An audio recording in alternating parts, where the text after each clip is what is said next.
మరొక పర్యాయము ఈ రాత్రికాల సమయంలో ఆయన మీ పరిశుద్ధమైన మాటలు ధ్యానం చేసుకుంటూ మాకు ఇచ్చిన అవకాశాన్ని బట్టి మీకు స్తోత్రాలు. మేము ఎప్పుడు మీ వాక్యాన్ని చదివినా ధ్యానం చేసినా మీరు మాతో మాట్లాడేటువంటి దేవుడుగా ఉన్నందుకై మీకు స్తోత్రాలు.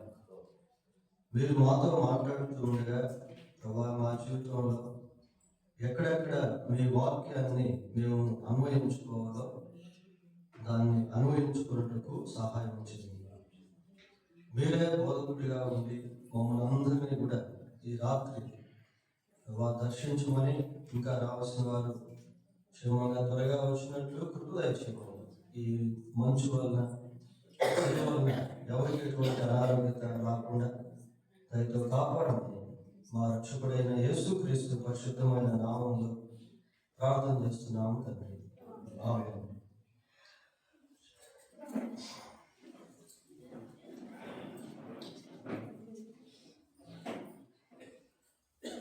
ఇలా బైబిల్ గ్రంథంలో నుండి లూకా సువార్త 2వ అధ్యాయము, లూకా సువార్త 2వ అధ్యాయము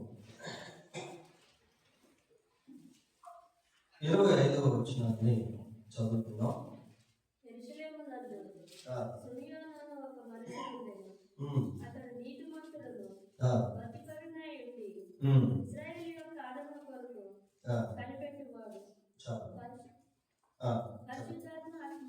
పరిశుద్ధాత్మ అతని మీద ఉన్నాను. సమయం గురించి లూకా సువార్త 2వ అధ్యాయము 25 నుంచి 35 వచనాలు మనం చూస్తాం. చదువుకున్నటువంటి 25వ వచనంలో చాలా వరకు సుమేయను యొక్క జీవితం అంతా కూడా దాదాపు అక్కడ మనం చూడగలం. అతను ఎలా జీవిస్తున్నటువంటి వాడో, దేవుని కొరకు ఆయన కనిపెట్టుకుని ఉన్నాడో, పరిశుద్ధాత్మ దేవుడు ఏ విధంగా ఆయన మీద ఉన్నాడో, ఇలాంటి విషయాలు ఆ ఒక్క వచనంలోనే మనకు చాలా డీటెయిల్గా వివరణాత్మకంగా కనిపిస్తాయి. యెరూషలేమునందు సుమేయను ఒక మనుషుడు ఉండేవాడు. అతడు నీతిమంతుడు, భక్తిపరుడునై ఉండి, నీతిమంతుడు భక్తిపరుడునై ఉంది. ఎందుకు సుమేయను ఇక్కడ నీతిమంతుడిగా భక్తిపరుడుగా పిలువబడుతున్నాడు అని అంటే, అదేదో వర్ణనాతీతంగా ఆ పదాలు అతనికి వాడబడినవి కావు. కొన్నిసార్లు కొద్దిమందిని గురించి కొన్ని వర్ణనలు అనేటువంటివి ఉంటాయి. కానీ సుమేయను యొక్క జీవితంలో ఇదేదో వర్ణన పదాలు కాదు, కానీ అతను జీవించే విధానాన్ని జ్ఞాపకం చేస్తా ఉన్నాయి. ఒక మనిషి నీతిమంతుడిగా జీవిస్తున్నాడు అనుకోండి, దేవుడు అతన్ని నీతిమంతుడిగానే పిలుస్తాడు. భక్తిపరుడుగా జీవిస్తూ ఉంటే భక్తిపరుడుగానే పిలువబడతాడు. ప్రార్థనాపరుడుగా లేక ప్రార్థనాపరురాలుగా, నీతిమంతురాలుగా, భక్తిపరురాలుగా దేవుడు పిలుస్తాడు. ఎందుకంటే వారు జీవించే జీవన విధానము మరి దైవిక సంబంధమైనటువంటి పేర్లతో పిలువబడేటట్టు చేస్తుంది. ఈ సుమేయను ఎక్కడున్నాడు అంటే యెరూషలేములో ఉన్నాడు. యెరూషలేములో ఉండి ఒక మంచి భక్తి జీవితాన్ని కట్టుకొని ఉన్నాడు. భక్తి జీవితం ఎవరైతే కలిగి ఉంటారో ఆ భక్తిని బట్టి వాళ్ళకి సాక్ష్యం కూడా ఉంటుంది. ఇప్పుడు ఈ పుస్తకాన్ని రాసినటువంటి వ్యక్తి ఎవరు? లూకా. ఇప్పుడు సుమేయను ఇక్కడ తన గురించి నేను భక్తుడిని, నీతిమంతుడిని అని చెప్పుకోవట్లేదు, కానీ గ్రంథకర్త సుమేయను గురించి భక్తిపరుడు, నీతిమంతుడని చెప్తాను. మన జీవన విధానాన్ని మనుషులు గమనిస్తూ ఉంటారు. మన గురించి మనం సాక్ష్యం చెప్పలేము, చెప్పేది కాదు, కానీ మన గురించి ఇతరులు సాక్ష్యం చెప్పడం అనేది చాలా important. Wherever we are, there we should have a good testimony. మనం ఎక్కడ ఉంటే అక్కడ ఒక మంచి సాక్ష్యాన్ని కలిగి ఉండడం అనేది చాలా అవసరం. మనం ఏ ప్రాంతంలో ఉన్నా, ఏ ప్రజల మధ్య ఉన్నా, వాళ్ళు తాగుబోతులైనా, తిరుగుబోతులైనా, వ్యభిచారులైనా, మాంత్రికులైనా, విగ్రహారాధకులైనా, వారి మధ్య సాక్ష్యాన్ని కలిగి ఉండడం అనేది చాలా అవసరం. As a believer are as a Christian, ఒక క్రైస్తవుడిగా లేక ఒక విశ్వాసిగా మనం మనుషుల మధ్య సాక్ష్యాన్ని కలిగి ఉండడం అనేది చాలా ప్రాముఖ్యము. రూతు గ్రంథం 3వ అధ్యాయము 10వ వచనాన్ని చదువుతున్నాం. 3:10.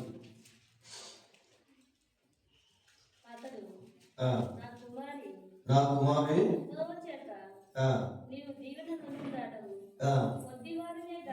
కొద్దివారినే గాని గొప్పవారినే గాని యవనస్తులను నీవు వెంబడింపక ఉండుట వలన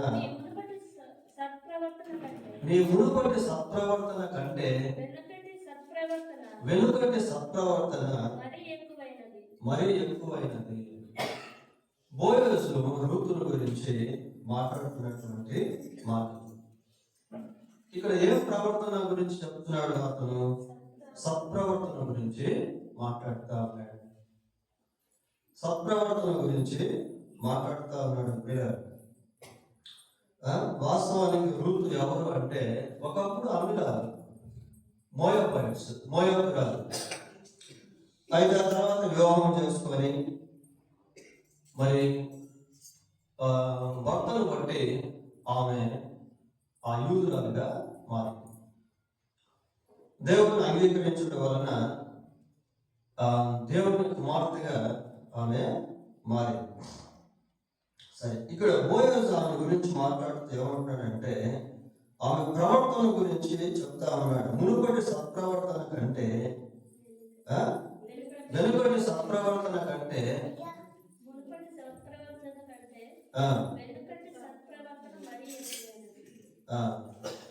అంతకు ముందున్న సత్ప్రవర్తన కంటే దాని తర్వాత ఉన్న సత్ప్రవర్తన అంటే దీని అర్థం ఏంటంటే, ఒకప్పుడు ఉన్న సత్ప్రవర్తన కంటే ఇప్పుడున్నటువంటి సత్ప్రవర్తన ఇంకా ఎక్కువైంది అంటున్నాడు.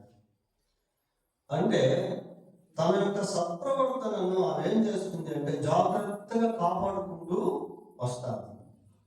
కొన్నిసార్లు ఒకప్పుడు మనకు మంచి సాక్ష్యం ఉండొచ్చు, కానీ ఈరోజు మనకు సాక్ష్యం ఉందా? ఒకప్పుడు మన గురించి మనుషులు మంచిగానే మాట్లాడుకోవచ్చు, కానీ ఈరోజు అలా మాట్లాడుకోగలరా? ఆ క్యాల్కులేషన్ ప్రియారు, లెక్క కట్టడం, లేక అంచనా వేసుకోవడం. ఈ రూతు ఒకప్పుడు సత్ప్రవర్తన కంటే ఇప్పుడు ఇంకా సత్ప్రవర్తనలో అభివృద్ధి చెందింది. దైవిక సంబంధమైన జీవితంలో కూడా అభివృద్ధి అనేటువంటిది చాలా ఇంపార్టెంట్. శిష్యులు వచ్చి యేసు ప్రభుతో మాట్లాడుతూ అంటారు, ప్రభువా మా విశ్వాసాన్ని వృద్ధి చేయి ప్రభువా అంటారు. మన విశ్వాసం ఉంది కానీ అది ఇంకా వృద్ధి చేయండి అంటారు.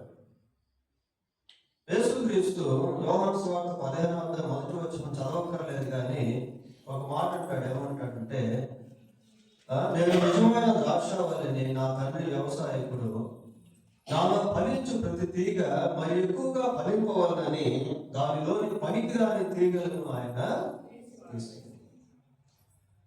అంటే తీగ ఫలిస్తూ ఉంది, మరి ఎక్కువగా ఫలించాలంట. అంటే ఇంకా ఎక్కువగా ఫలించాలి. ఫలిస్తున్నటువంటి తీగ ఇంకా ఎక్కువగా ఫలించాలి. మునుపటి సత్ప్రవర్తన కంటే ఇప్పుడున్నటువంటి సత్ప్రవర్తన ఇంకా ఎక్కువైంది.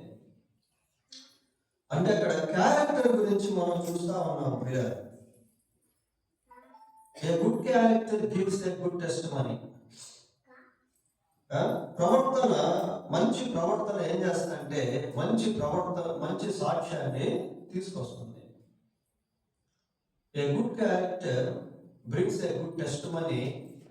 A good testimony brings glory to God. Bringing glory to God brings happiness to God. ఒక మంచి ప్రవర్తన మంచి సాక్ష్యాన్ని తీసుకొస్తే ఆ మంచి సాక్ష్యము దేవునికి మహిమను తీసుకొస్తుంది. దేవుడు మహిమపరచబడినప్పుడు ఆయన సంతోషించేటువంటి వాడిగా ఉంటాడు. కాబట్టి మనం ఎక్కడున్నా కూడా మంచి సాక్ష్యాన్ని కలిగి ఉండాలి. మన గురించి కుటుంబం కానీ సమాజం కానీ ఒకవేళ సాక్ష్యం ఇవ్వగలిగితే, ఇదిగో ఈమె మంచి భక్తురాలు, ప్రార్థనాపరురాలు, ఈయన మంచి విశ్వాసి, మంచి ప్రార్థనాపరుడు, సత్క్రియలు చేసేటువంటి వ్యక్తి, నీతిమంతుడు అని చెప్పగలిగితే దాన్ని బట్టి దేవుడు ఎంతో సంతోషిస్తాడు. ఇప్పుడు సుమేయను ఎలా ఉన్నాడు అంటే భక్తిపరుడుగాను నీతిమంతుడుగాను ఉన్నాడు. రూతు ఎలా ఉంది అంటే సత్ప్రవర్తన కలిగినటువంటి స్త్రీగా ఉంది. అక్కడ బోయస్ అంటున్నాడు, ఏమంటున్నాడంటే కొద్దివారినే కానీ గొప్పవారినే కానీ నీవు ఏమంటున్నావా వెంబడింపగా అంటున్నాడు. మంచి యవన కాలంలో ఉంది, పైగా పరాయి దేశంలో ఉంది. అయినప్పటికీ తన యవ్వన కాలాన్ని జాగ్రత్తగా కాపాడుకుంటా వెంబడింపక అంటే వాళ్ళని అనుసరించలేదు, వాళ్ళతో సహవాసం చేయలేదు, లేక తన యొక్క ప్యూరిటీని, పవిత్రతను ఆమె కోల్పోలేదు. ప్రియ, షీ కెప్ట్ హర్ ప్యూరిటీ. తన పవిత్రతను యవన కాలంలో రూతు జాగ్రత్తగా కాపాడుకుంటా. భర్త చనిపోయాడు. నయోమి అంటా ఏమంటుందంటే, అమ్మా మీరు నన్ను వెంబడించాల్సిన పనులే, మీరు మళ్ళీ మోయక ప్రాంతంలోకి వెళ్ళిపోయి మీకు ఇష్టం వచ్చినటువంటి వారిని వివాహం చేసుకొని మీరిద్దరు కూడా హ్యాపీగా ఉండండి. ఒక యవనస్తురాలు తన పవిత్రతను జాగ్రత్తగా, గుణశీలాన్ని లేక సత్ప్రవర్తనను జాగ్రత్తగా కాపాడుకుంటూ ఉంటుంది. ప్రియ, ఈ రోజుల్లో యవనస్తులు మరి సత్ప్రవర్తన విషయంలో సాక్ష్యాన్ని కోల్పోయేటువంటి వారుగా ఉన్నారు. లోకాకర్షణలకు లొంగిపోయేటువంటి వారుగా ఉన్నారు. వ్యామోహ సంబంధమైనటువంటి వాటి చేత పడిపోయేటువంటి వారిగా, జారిపోయేటువంటి వారిగా ఉన్నారు. అయితే రూతు అలాంటి స్థితిలో లేదు. She did not give the room to the world. లోకానికి తన జీవితంలో అవకాశాన్ని ఇవ్వక బహు జాగ్రత్త కలిగి రూతు జీవిస్తా ఉంది. మరి సుమేయను కూడా అలాగే జీవిస్తా ఉన్నాడు. ఇప్పుడు సుమేయను నీతిమంతుడిగా, భక్తిపరుడిగా పిలువబడడానికి అదేదో ఒక్క రోజులో కలిగినటువంటి ప్రక్రియ కాదు. భక్తి జీవితాన్ని కట్టుకోవాలి అంటే it is very difficult to have a godly life, to build a godly life. భక్తి జీవితాన్ని కట్టుకోవడం అనేది చాలా కష్టం. ప్రియ, in the course of time, కాలక్రమేణా భక్తి జీవితాన్ని మనం కట్టుకుంటా ఉండాలి. సరే, సుమేయను గురించి ఇంకా ఇక్కడ మనం చదువుకున్నప్పుడు ఇశ్రాయేల్ యొక్క ఆదరణ కొరకు కనిపెట్టుకొని ఉన్నాడు. దీంట్లో మనం ఏమని నేర్చుకోవచ్చు అంటే, ఇక్కడ సుమేయనులో దైవిక సంబంధమైనటువంటి నిరీక్షణను మనం చూడగలుగుతాం. దైవిక సంబంధమైనటువంటి నిరీక్షణ అంటే ఆ రోజుల్లో చాలా మంది మెస్సియా కోసం కనిపెట్టుకొని ఉండేవాళ్ళు. చూడండి ఒకసారి లూకాసు వార్త 24వ అధ్యాయము, లూకాసు వార్త 24వ అధ్యాయము 20-21 వచనాలు చదువుకున్నాం. మన ప్రధాన యాజకులను అధికారులను ఆయనను ఎలాగో మరణ శిక్షకు అప్పగించి సిలువ వేయించిరో నీకు తెలియదా? ఇశ్రాయేలీయులను విమోచింపబోవాడు ఈయనే అని మేము నిరీక్షించి ఉంటుంది. ఇక్కడ ఎమ్మాయి మార్గంలో ఇద్దరు శిష్యులు యేసు ప్రభుతో మాట్లాడుతూ ఏమంటున్నారంటే, ఇశ్రాయేలీయులను విమోచించేవాడు ఈయనే అని మేము అనుకున్నాము, కానీ ఈయన సిలువ వేయబడ్డాడు. ఆ రోజుల్లో అనేక మంది మెస్సియా కోసం ఎదురు చూస్తూ ఉండేవాళ్ళు. వారిలో సమరయ స్త్రీ కూడా ఒక ఆమె. మెస్సియా అనబడిన వాడు వస్తాడు, ఆయన వచ్చినప్పుడు మాకు అన్నీ కూడా చెప్తాడు. ఇంకా శిష్యుల్లో కూడా అనేక మంది మెస్సియా కోసం ఎదురు చూస్తూ ఉండేవాళ్ళు. దైవిక సంబంధమైనటువంటి నిరీక్షణ పేరారు. పరిమత యోసేపు అనే ఒక ఆయన బైబిల్లో మనం చూస్తాం. అతను కూడా దైవిక సంబంధమైనటువంటి నిరీక్షణ కలిగి జీవిస్తూ వచ్చాడు. లూకాసు వార్త 23వ అధ్యాయము, లూకాసు వార్త 23వ అధ్యాయము 50-51 వచనాలు చదువుకున్నాం. అరిమతయ అను యూదుల పట్టణపు సభ్యుడైన యోసేపు ఒకడుండెను. అతడు సజ్జనుడును నీతిమంతుడనై ఉండి వారి ఆలోచనను వారు చేసిన పనికి సమ్మతింపక దేవుని రాజ్యము కొరకు కనిపెట్టుచుండిన వారు. దేవుని రాజ్యము కొరకు కనిపెట్టుకో ఉన్నాడు, కాస్తూ ఉన్నాడు, ఎదురు చూస్తా ఉన్నాడు. పిల్లలు, ఈ లోకంలో మనం ఎంతకాలం జీవించినా, ఎంత సంపాదించినా, ఎన్ని సాధించినా, ఈ లోకంలో ఒకరోజు మన యాత్ర ముగించాలి. కానీ ఈ లోకంలో ఉన్నప్పుడే దైవిక సంబంధమైనటువంటి నిరీక్షణను మనం కలిగి జీవించాలి. ఎంతో వాక్యాన్ని వింటున్నాం, కానీ ఎంతవరకు మనలో ఆ నిరీక్షణ అనేటువంటిది ఉంది? ఎంతవరకు మనలో ఆ నిరీక్షణ అనేటువంటిది ఉంది? There were so many people in those days who waiting for Jesus. యేసుక్రీస్తు కొరకు ఎదురు చూస్తున్నటువంటి వారు ఆ దినాల్లో చాలా మంది ఉండేవారు. దేవుని రాజ్యం కొరకు ఎదురు చూసినటువంటి వ్యక్తిగా ఈ అరిమతయ యోసేపును మనము చూస్తాము. దీంట్లో మనం నేర్చుకోవాల్సినటువంటి విషయం ఏంటి అంటే, మనము మన స్థిర నివాసం కంటే ఒకరోజు యేసుక్రీస్తు ప్రభు మనల్ని తీసుకుని వెళ్ళేదానికి రాబోతూ ఉన్నాడు. లేదా ఒకవేళ ఈ రాత్రి మనం కథను వస్తే మన నిరీక్షణ దేవుని రాజ్యం అయి ఉండాలి. అటువంటి దృక్పథంతో ప్రభు కొరకు, ప్రభు యొక్క రాజ్యం కొరకు కనిపెట్టుకోవాలి. అంతేకాకుండా దేవుని కార్యాల కొరకు నిరీక్షణతో ఎదురు చూడాలి. ఈ సంవత్సరంలో ఒకవేళ మనం ఎన్నో కార్యాలు ప్రభువు నుండి ఆశించి ఉండవచ్చు, తలంచి ఉండవచ్చు. ఈ సంవత్సరంలో దేవుడు నా జీవితంలో ఈ కార్యం చేస్తాడు అని అనుకోవచ్చు. ఒకవేళ జరగకపోయినా,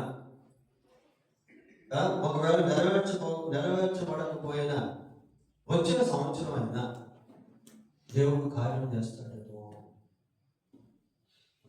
అని కనిపెట్టుకో. మనం తలపెట్టినటువంటి కార్యాలను దేవునికి అప్పగించి, దేవుడు తగిన సమయంలో ఆ కార్యాలను చేసేదానికి మన నిరీక్షణతో ఎదురు చూడటం.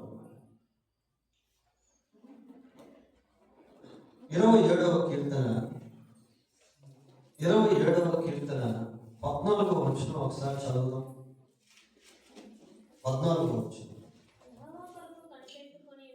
యెహోవా కొరకు కనిపెట్టుకొని ఉండుము, ధైర్యము తెచ్చుకొని నీ హృదయమును నిబ్బరముగా ఉంచు. యెహోవా కొరకు కనిపెట్టుకొని ఉండుము, ధైర్యము తెచ్చుకొని నీ హృదయమును నిబ్బరముగా ఉంచు. ధైర్యము తెచ్చుకొని. కొన్నిసార్లు దేవుని కార్యాలు ఆలస్యం అవుతాయి. మనం అనుకున్న సమయంలో జరగకపోతే, మనం తలంచిన తలంపులు దేవుడు నెరవేర్చకపోతే, కొన్నిసార్లు మనం కలవరపడతాం, దిగులు పెట్టుకుంటాం. అది ఏంటి, దేవుడు ఇంకా కార్యం చేయలేదు. అయితే వాక్యం అంటుంది, ఏమంటుంది? ధైర్యము తెచ్చుకోండి. Be bold, take a heart. ధైర్యము తెచ్చుకోనము, నిబ్బరము కలిగి ఉండము. ఇంకా ఉంది వాక్యం, యెహోవా కొరకు కనిపెట్టుకొని. చూడండి, ఆ ఒక్క వచనంలో 2 మార్లు యెహోవా కొరకు కనిపెట్టుకొని ఉండు. యెహోవా కొరకు కనిపెట్టుకొని ఉండు. కనుక దైవిక సంబంధమైనటువంటి నిరీక్షణ కలిగి లోకంలో జీవించుట అనేది చాలా ప్రాముఖ్యం. సరే, ఇంకా సమయాన్ని గురించి మనం ఆలోచన చేసినప్పుడు 26వ వచనంలో ఏమంటే చదవండి. అతడు ప్రభు యొక్క క్రీస్తును చూడక మునుపు మరణము పొందడని అతనికి పరిశుద్ధాత్మ చేత బయలుపరచబడి. ఇక్కడ కూడా చాలా ప్రాముఖ్యమైనటువంటి విషయాన్ని చదువుకుంటాను. క్రీస్తును చూడక మునుపు మరణము పొందడం. క్రీస్తును చూడక ముందు మరణము పొందడం. ఇది కూడా చాలా చాలా ప్రాముఖ్యమైన విషయం. అంటే మరణించక ముందు క్రీస్తును చూడడం లేక కలుసుకోవడం. Before facing the death, meeting Jesus. మరణించక ముందు యేసును కలుసుకోవడం ప్రియులారా. చాలా మందికి మరణించక ముందు యేసును కలుసుకునే అనుభవం ఉండదు. యేసును తెలుసుకుంటారు కానీ కలుసుకోవడం డిఫరెంట్. ఆ సమరయ పట్టణంలో ఉన్నటువంటి మనుషులు ఏమంటారంటే, ఈయన నిజముగా లోక రక్షకుడు అని మేము తెలుసుకొని నమ్ముచున్నాము. అందరికీ తెలుసుకునేలా యేసుక్రీస్తు గురించి ప్రపంచంలో ఉన్న ప్రజలందరికీ కూడా నిన్న క్రిస్మస్ రోజు చాలా వరకు అందరికీ ప్రపంచం అంతా తెలుసు యేసుక్రీస్తు గురించి. యేసుక్రీస్తు జన్మించాడు చాలా వరకు. కానీ తెలుసుకోవడం కాదు, కలుసుకోవడం లేక నమ్మడం అనేటువంటిది చాలా ఇంపార్టెంట్. ఎప్పుడు అంటే మరణించక ముందు ప్రభువును కలుసుకోవాలి లేక మరణించక ముందు ప్రభువును విశ్వసించాలి. లూకా సువార్త 23వ అధ్యాయము 42వ వచనం చూడండి. ఆయనను చూచి యేసు నీవు నీ రాజ్యములో వచ్చినప్పుడు నన్ను జ్ఞాపకము చేసుకోవాలి. సిలువ మీద ఉన్న బందిపోటు దొంగ కొద్ది క్షణాల్లో చనిపోతున్నాడు పిల్లలు. కొన్ని గంటల్లో మరణించిపోతూ ఉన్నాడు. ఆ చనిపోయేటువంటి చివరి క్షణాల్లో, ఆ చివరి రోజు, ఆ చివరి గడియల్లో, చివరి గంటల్లో ప్రభుతో మాట్లాడుతాడు. యేసు నీవు నీ రాజ్యంతో వచ్చినప్పుడు నన్ను మీటింగ్ జీసస్ బిఫోర్ టైం. మరణించక ముందు యేసును కలుసుకోవడం పిల్లలు. మరణించక ముందు యేసుక్రీస్తునందు విశ్వాసం ఉంచడం. బైబిల్ ఒక మాట ఏముందంటే, మనుషులు ఒక్కసారి మృతి పొందవలను, అటు తర్వాత తీర్పు జరుగుతుంది. మరణించక ముందు మనిషి యేసును కలుసుకోకపోతే మరణించిన తరువాత ఒకే ఒక్కసారి యేసు ప్రభువును కలుసుకుంటాడు. ఇంకా ఆ తర్వాత ఎప్పుడు కలుసుకోలేడు. అర్థమైంది నేను చెప్పింది? మనిషి మరణించక ముందు యేసు ప్రభువును కలుసుకోకపోతే మరణించిన తర్వాత ఒకే ఒక్కసారి కలుసుకుంటాడు పిల్లలు. ఎప్పుడు చెప్పండి? తీర్పు రోజు. ఇంకా ఆ తర్వాత మళ్ళీ ఎప్పుడు కలుసుకోలేడు.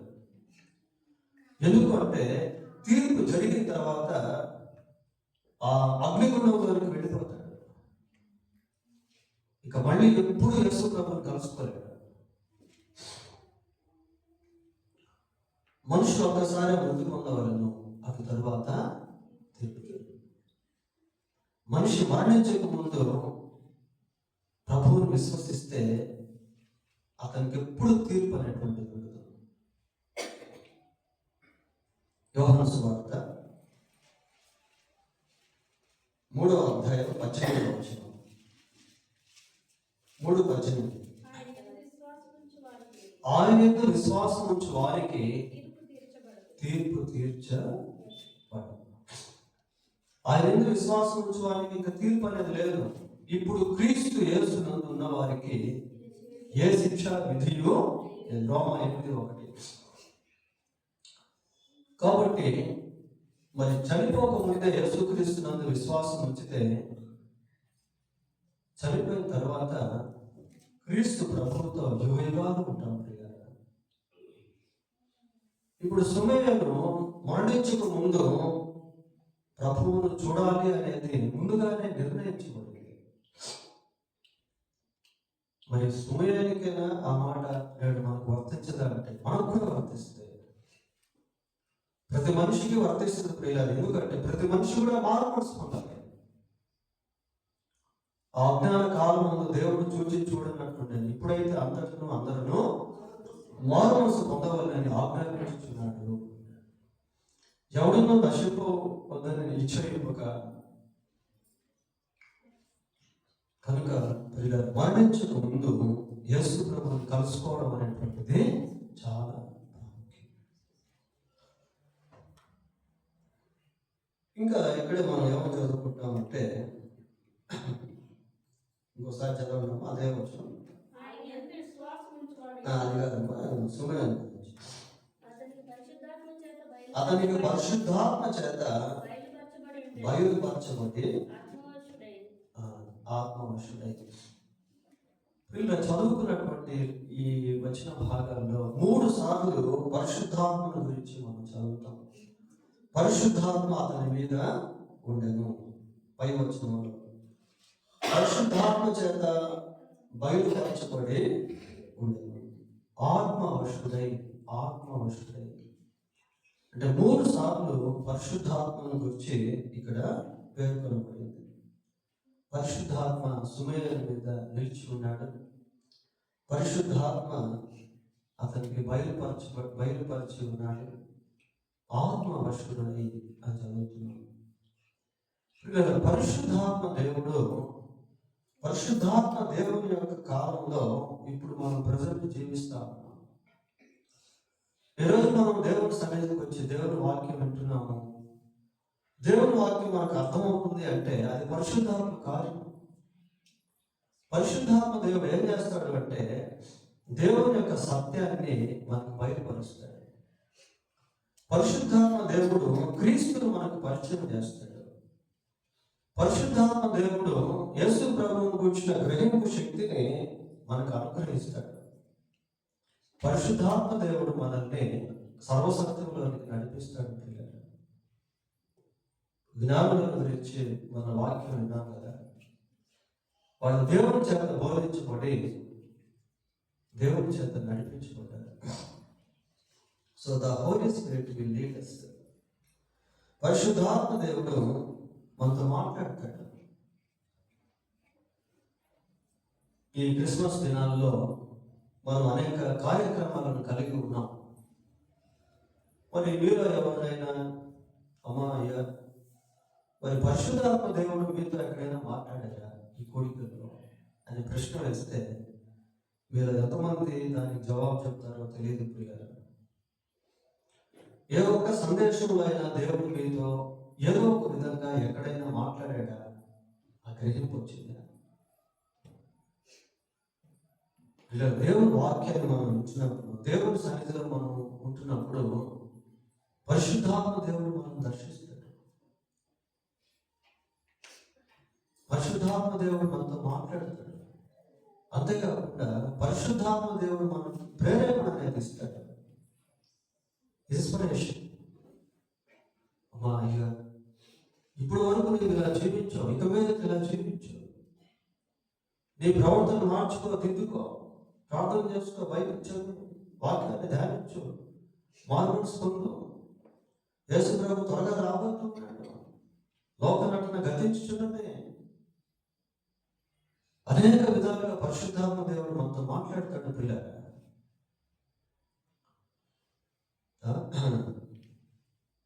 ఇక్కడ సుమేయను పరిశుద్ధాత్మ అతని మీద ఉన్నాడు, పరిశుద్ధాత్మ చేత నడిపించబడుతున్నాడు. 27వ వచనం కూడా చదవండి.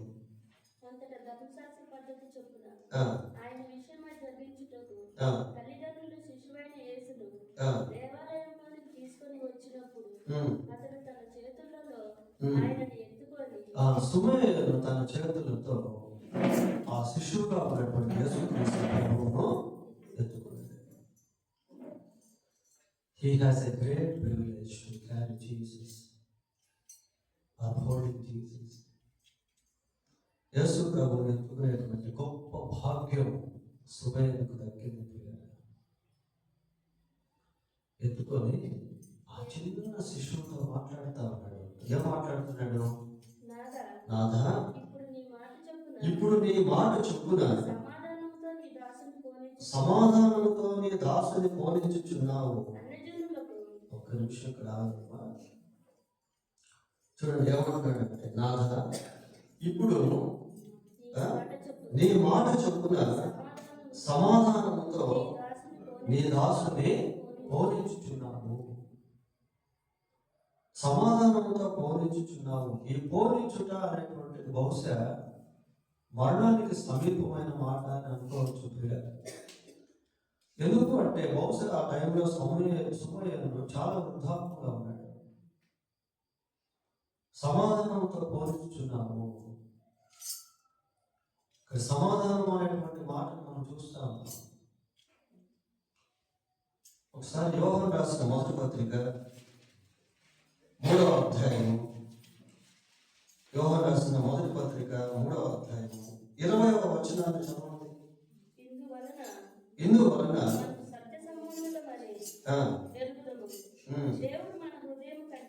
ఇక్కడ చూడండి, దేవుడు మన హృదయము కంటే అధికుడై సమస్తమును ఎరిగి ఉన్నాడు గనుక మన హృదయము ఏ విషయములలో మన యందు దోషారోపణ చేయును ఆయా విషయములలో ఆయన ఎదుట మన హృదయములను సమ్మతి పరచుకోవడం, సమాధాన పరచుకోవడం. ఏ విషయాల్లో మన హృదయం దోషారోపణ చేస్తూ ఉందో ఆయా విషయాలలో దేవునితో సమాధాన పడడం. సమ్మతి పరచుకోవడం అంటే దేవునితో సమాధాన పడడం అని అర్థం. మన హృదయం మనం దేవునికి విరోధంగా జీవించినప్పుడు మన హృదయం మన మీద దోషారోపణ చేస్తూ ఉంటుంది. మన హృదయం లేక మన మనస్సాక్షి మన మీద దోషారోపణ చేస్తూ ఉంటుంది. ఏ విషయాల్లో దోషారోపణ మనం చేయబడుతున్నామో ఆ విషయాలన్నిటినీ కూడా దేవునికి చెప్పి దేవునితో సమాధానం పడాలి. దేవునితో సమాధానం పడాలి. వీల క్రిస్మస్ వర్తమానాల్లో మనకు శిశువు పుట్టెను, మనకు కుమారుడు అనుగ్రహింపబడేను, ఆయన భుజముల మీద రాజ్యభారం ఉండను, ఆశ్చర్యకరుడు, ఆలోచనకర్త, బలవంతుడైన దేవుడు, నిత్యుడైన తండ్రి, సమాధాన కర్త, ప్రిన్స్ ఆఫ్ పీస్, సమాధానకర్త. పిల్లలు, సమాధానకర్తతో సమాధానం పడకపోతే మన హృదయం మన మీద దోషారోపణ చేస్తానే ఉంటుంది. కాబట్టి సమ్మతి పరచుకోవాలి. ఏ విషయంలో మనం దోషులుగా మనలో మనం ఎంచుకుంటున్నామో, మన మనస్సాక్షి మనతో మాట్లాడుతూ ఉందో ఆయా విషయాల్లో దేవునితో సమాధానం పడాలి. పిల్లలు, దేవునితో సమాధానం పడాలి. మనం చేసినటువంటి నేరాలు, దోషాలు, అతిక్రమాలు అవన్నీ దేవుడు జ్ఞాపకం చేస్తూ ఉంటాడు. కొంచెం ప్రశాంతంగా ఆగి ఆలోచన చేసుకొని మనం చాలాసార్లు ఏం చేస్తామంటే ఇతరుల యొక్క దోషాలను చూస్తూ ఉంటాం, ఇతరుల యొక్క బలహీనతను చూస్తూ ఉంటాం. కానీ మన బలహీనతను మనం ఎప్పుడైతే చూసుకోగలుగుతామో అప్పుడు దేవునితో సమాధానం పడతాం. మన హృదయాన్ని దేవునితో సమ్మతి పరచుకోవాలి. సమ్మతి పరచుకోవడం అంటే దేవునితో సంధి చేసుకోవడం.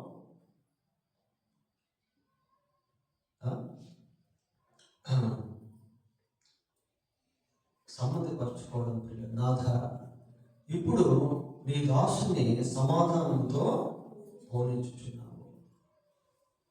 మరణ సమయంలో ప్రశాంతత అనేది కలిగి ఉండాలి ప్రియులు. మరణించే సమయం ఎలా ఉంటుంది అంటే చాలా కలవరంతో ఉంటుంది, చాలా భయంతో ఉంటుంది, చాలా బాధతో ఉంటుంది. కానీ ప్రభువును కలిగి ముందుగానే ప్రభుత్వ సమాధాన పడి హృదయాన్ని సమ్మతపరుచుకొని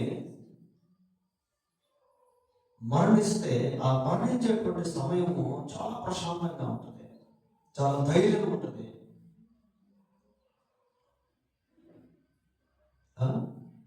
నాదా, నీ దాసుని సమాధానంతో పోనించుచున్నాము.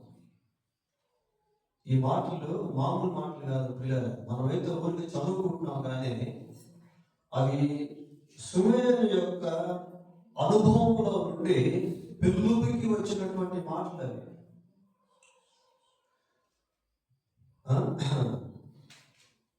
అంటూ అక్కడ చూడండి, ఆ పదం ఆ వచనాలు ఎలా ఉన్నాయి, అదేదో ఒక పద్య భాగం లాగా కనిపిస్తా ఉంది కదా.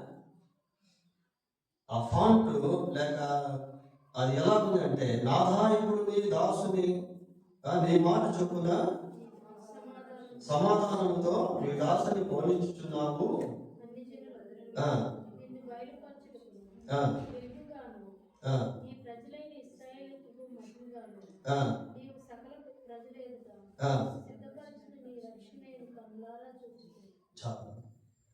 ఆ పై భాగం ఏమన్నదంటే, ఆయన ఎత్తుకొని దేవుణ్ణి స్తుతించుచు అని. క్రిస్మస్ అంటే క్రీస్తుని ఆరాధించడం. ఈ వర్షిపింగ్ దేవుడిని ఆరాధిస్తా ఉన్నాడు. దేవుడిని ఆరాధిస్తూ ఈ మాటలు చెప్తూ మధ్యలో ఇంకా ఏమన్నాడంటే, చూడండి ఏమన్నాడు, నీవు సకల ప్రజల ఎదుట సిద్ధపరిచిన నీ రక్షణను నేను కన్నులారా సకల ప్రజలు అంటున్నాడు. ఈ రక్షకుడు లేక రక్షణ అనేది యావత్ ప్రపంచానికి సిద్ధపరచబడింది. మనుషులందరూ కూడా రక్షణ పొందాలి అనేటువంటిది దేవుని యొక్క ఉద్దేశం. మనకి ఎక్కడ అది కనిపిస్తుంది అంటే తిమోతికి రాసిన మొదటి పత్రిక 2వ అధ్యాయం 4వ వచనంలో కనిపిస్తుంది ఆ మాట. ఒక్కసారి చదవండి. తిమోతికి రాసిన మొదటి పత్రిక 2వ అధ్యాయం 4వ వచనం. ఆయన మనుషులందరూ రక్షణ పొంది సత్యమును గూర్చిన అనుభవ జ్ఞానం గలవారై ఉండవలనని ఇచ్చేయించుచున్నాడు. మనుషులందరూ రక్షణ పొంది సత్యమును గూర్చిన అనుభవ జ్ఞానం కలిగి ఉండవలనని ఆయన ఇచ్చేయించుచున్నాడు.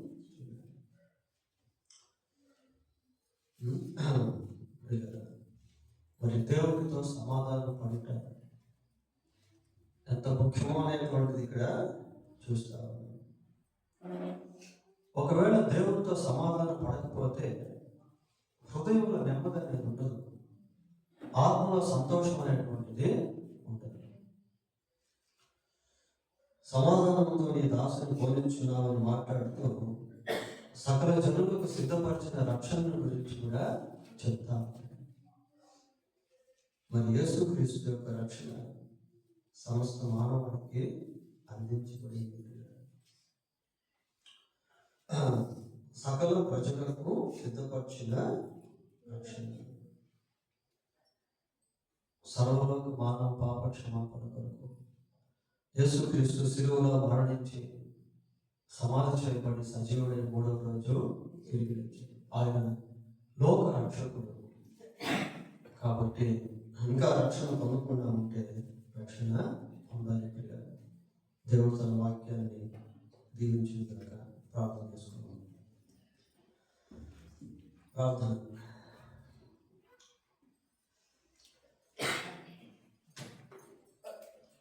కృపగలిగిన మా తండ్రి, పరిశుద్ధులైన మా దేవా, మీకు వందనాలు చెప్తాను.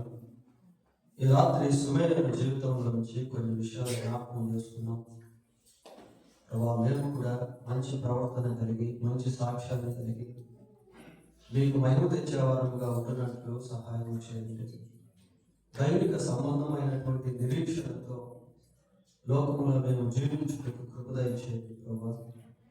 పరిశుద్ధాత్మ నడిపింపును ప్రేరేపణను మేము కలిగి జీవించుటకు కృప దయచేయమని ప్రార్థన చేస్తున్నాం.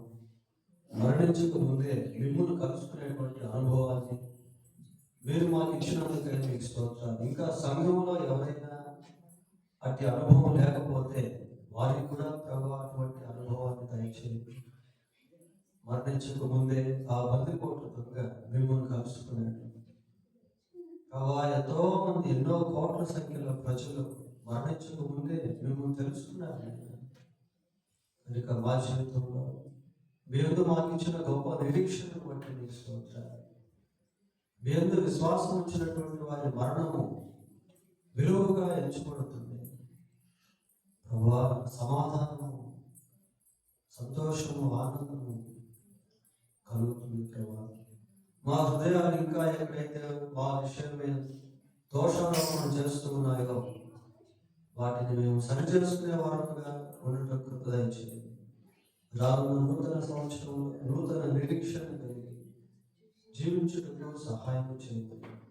మా రక్షకుడైన యేసుక్రీస్తు పరిశుద్ధమైన నామములో ప్రార్థన చేస్తున్నాము తండ్రి. ఆమేన్.